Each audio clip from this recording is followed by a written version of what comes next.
এরা টাকা পয়সার মাধ্যমে পরীক্ষার্থীদেরকে নিয়োগ দেওয়ার প্রতিশ্রুতি দেয়, এরকম ধরনের নিউজ আমাদেরকে আসে। তার পরিপ্রেক্ষিতে আমি জেলা গোয়েন্দা শাখাকে আমরা নওগাঁ শহরের পোরশা রেস্ট হাউসের একটা আবাসিক হোটেলে পরীক্ষার্থী নিয়ে অবস্থান করছিল, সেখানে আমি তাদেরকে পাঠাই। পুলিশ সুপারের নির্দেশনায় জেলা গোয়েন্দা শাখা এবং অন্যান্য গোয়েন্দা সংস্থার তথ্যের ভিত্তিতে আমরা প্রতারক চক্রের 2 জন সহ সানশাইন আটা ময়দা সুজি ভালোবাসায় তৈরি ভুয়া পরীক্ষার্থী অভিভাবক সহ আমরা জেলা গোয়েন্দা শাখা কর্তৃক আমাদের 9 জন অ্যারেস্ট হয়েছে।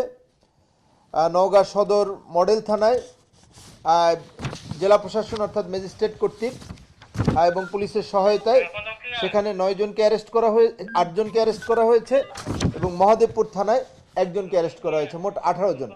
এদের প্রত্যেকের বিরুদ্ধেই পাবলিক পরীক্ষা নিয়ন্ত্রণ আইন অনুযায়ী তাদের বিরুদ্ধে আইনানুগ ব্যবস্থা গ্রহণ করা হবে।